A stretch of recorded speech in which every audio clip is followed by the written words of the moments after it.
বন্ধুরা, ফাল্গুনের রান্নাঘরে আপনাদের সবাইকে স্বাগত। আবারও চলে এলাম আপনাদের কাছে অন্য এক রেসিপি নিয়ে।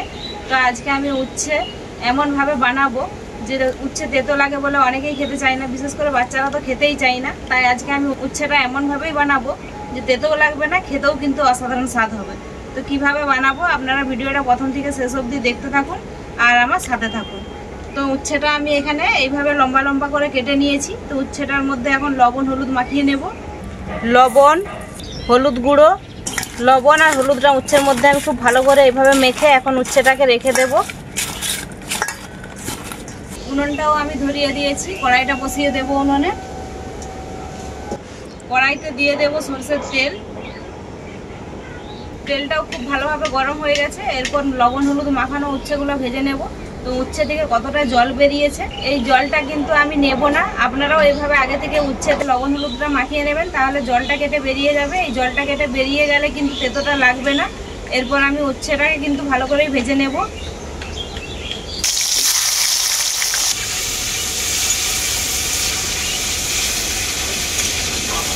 উচ্ছেটাকে কিন্তু খুব ভালো করেই ভাজতে হবে, এটা খেয়াল রাখবেন।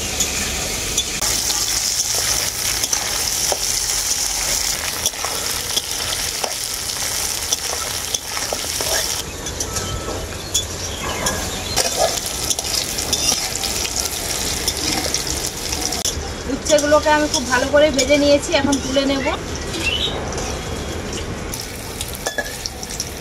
ওই তেলের মধ্যে দিয়ে দেব কালো জিরে,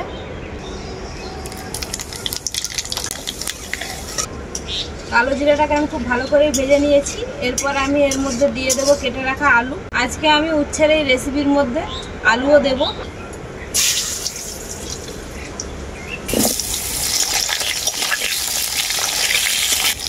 আলুর মধ্যে দিয়ে দেবো পরিমাণ মতো লবণ।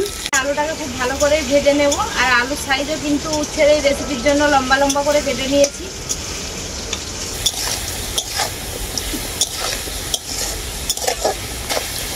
আলুগুলোকে আমি খুব ভালো করে ভেজে নিয়েছি। এরপর এক এক করে এর মধ্যে মশলা দিয়ে দেব। তো প্রথমে আমি এর মধ্যে দেব সরষে আর জিরে বাটা একসাথে।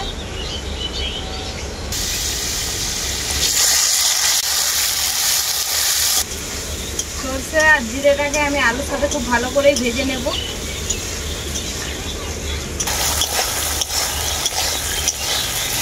সরষে আর জিরে বাটাটা দেওয়ার পর আমি আলুর সাথে খুব ভালো করেই কষিয়ে নিয়েছি। এখন এর মধ্যে কিছু গুঁড়ো মশলা দিয়ে দেব। হলুদ গুঁড়ো, শুকনো লঙ্কার গুঁড়ো একসাথে আবারও কিছুক্ষণের মতো কষিয়ে নেব ভালো করে।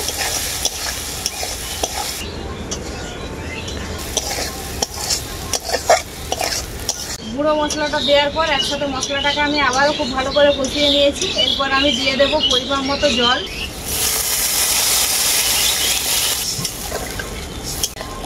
জলটা বেশি দিলাম না, যেহেতু আলুর ঝালি বানাবো।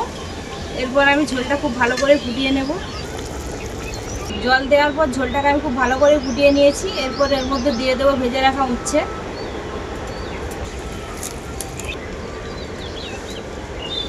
এই উচ্ছে দেওয়ার পর ঝোলটাকে আমি আবারও খুব ভালো করে ফুটিয়ে নেব, একদম ঝোলটা শুকিয়ে যাবে।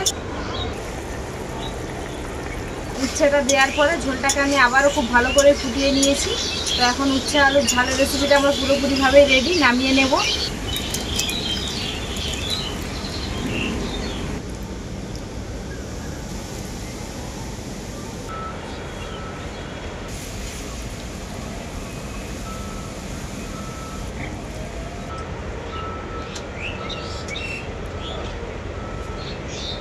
একদমই তেতো লাগছে না। যারা তেতো খেতে পছন্দ করেন না, তেতো তো খাওয়া আমাদের শরীরের পক্ষে খুবই উপকারী, আর এই গরমের দিনে খাওয়া তো খুবই ভালো, খেতেও ইচ্ছে করে।